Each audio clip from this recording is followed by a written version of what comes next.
So, is this just me, or this feels like a trace version of Kid Krillin from Dragon Ball? Look at the fella, it's right there! Araknie here, and very late coming with the review of the TurboGrafx version of Tiger Road.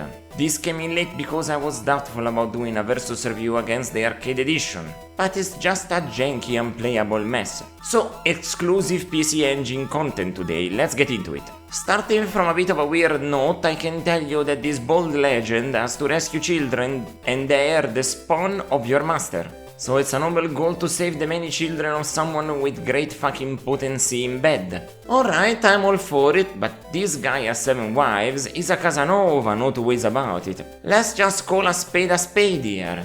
The gameplay is gonna be familiar with you if you ever played Ninja Gaiden, but not even close of any of the original trilogy on NES, it's a bit more messy. First of all, it doesn't have infinite continues, it's something you have to modify access codes, as you do on this platform, if you want to have them.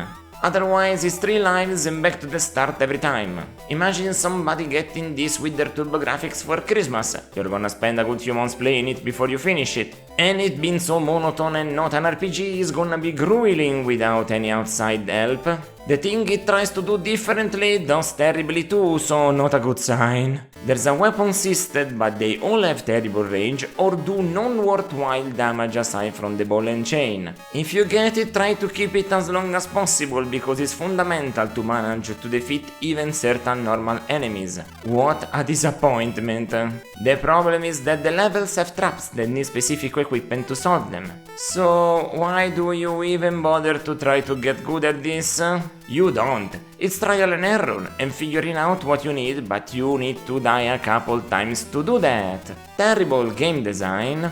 Oh, they do that before the final 2 bosses and they don't offer any weapon changes too. So if you get something short range, tough luck. Die until you restart. And it doesn't end there. The other thing is the minigames you can find in certain spots in the levels. They do that to give you extra lives so that it's not that hard. But they fail the design of them. Because they are one try only, after that they disappear. And they are extremely hard. The candle one is especially hard on your fingers, terrible mashing. There is only 2 of them too, so they become annoying real quick. In the other one you have to defeat enemies without getting hit once, and it's doable because there's a rhythm to it. They are important because doing them gives extra permanent health, so imagine how they did something so necessary to give you some leeway. Capcom chose violence that day. You also need to catch an item after every boss, but it takes a few seconds to spawn and I moved to the right too fast and ended the area. It's also basically obligatory because it permanently reduces damage. It should spawn immediately. The level design is a big mess. You can go in the wrong direction and you can go back, so you can miss minigames and weapon upgrades. I don't know how to describe it aside from big square rooms with stuff in them that you need to figure out where the exit is. It's not clear at all, but it's the best I've got. There's very basic scenery. If it wasn't for the traps, it would really be a nothing burger. This game dares call itself a platformer, but that isn't the challenge, it's surviving the enemy spam. You can see for yourself, bosses start as very easy until the end where they get impossible. The last of them are too hard to be any fun. The final boss especially is terrible because it has 3 health bars and you don't get any replenishment. I'm starting to find that to be nonsense. I had to choose the final boss because I didn't have all of the defense items. It was painful coming to the conclusion of it, but you literally can't finish it or you need to be already fantastically skilled beforehand. Like you play the game without health upgrades and finish it regularly already. For a first playthrough, it's just soul destroying. These bosses in a row come after 2 levels that are pretty terrible. Many enemies spawn constantly or are in great numbers anyway. They are also pretty long, so the non-variety of them becomes annoying. The art of it looks good for what there is.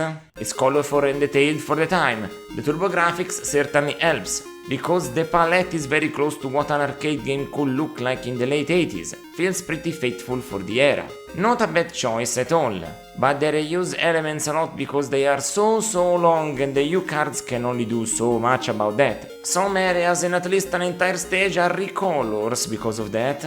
It's inevitable when you make stuff take so long, but at least they constantly throw new enemies at you. Sure, they're impossible assholes, but you see new people and are gonna think that they aren't that bad. But they are instead, so fuck you. The music is fantastic instead, feels like a 70s martial arts movie. It's well balanced but not varied, it's all the same vibe. That's okay since the game doesn't go for wild swings visually, it matches what you see pretty faithfully. Variety is good in a soundtrack but up to a point. It always has to make sense for what's on screen. And here they did just that, so I was very happy with it. My favorite one was the training melody. It has that vibes that I search for in a game like this.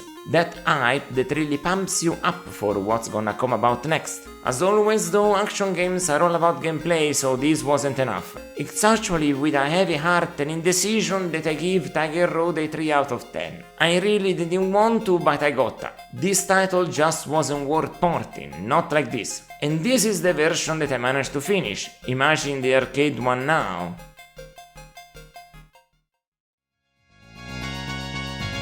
If you wanna see me play the games that I will review plus some extra stuff, catch me on Twitch at Araknie Retro. It's my natural habitat, you see. Until next time, ciao ciao!